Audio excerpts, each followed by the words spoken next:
Pasensya na po. Titignan ko lang po sa system namin.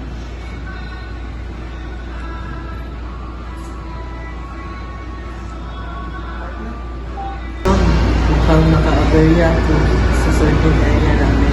Importante pa naman po yung laman nun.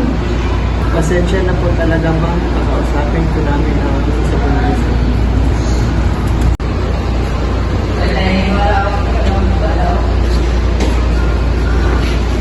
Sir, late na po yung parcel. Balik na po yung parcel. Sige, unahin mo muna yung gusto mo. Pagkatapos, hindi ka ng pasensya. Ma'am, pinarush ko namin ang delivery at may apology voucher po kami sa iyo. Sige, sana dumating na ngayon.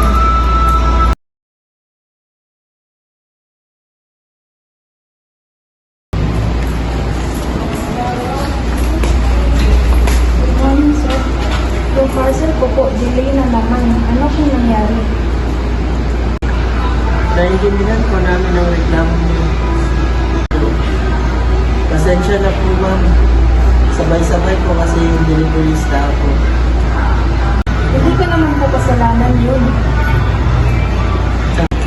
Ano po kayo? I-rate po namin ang delivery fee. Sige po, pero sana ayusin na ninyo.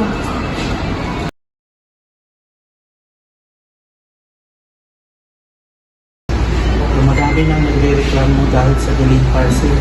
Lalo na po yung galing online shopping. Ito po natin ng mas maayos na sorting at routing.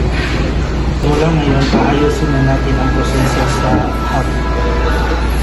At magbibigay tayo ng mas malinaw na delivery schedule sa customer. Mas magiging maayos po ang takbo ng deliveries.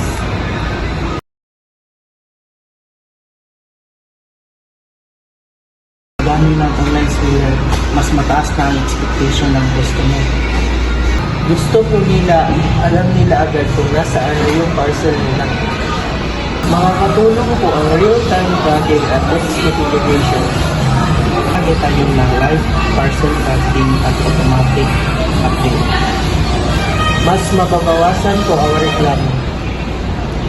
Gusto natin mapapamahalaan ang expectation ng customers. Mas okay na to.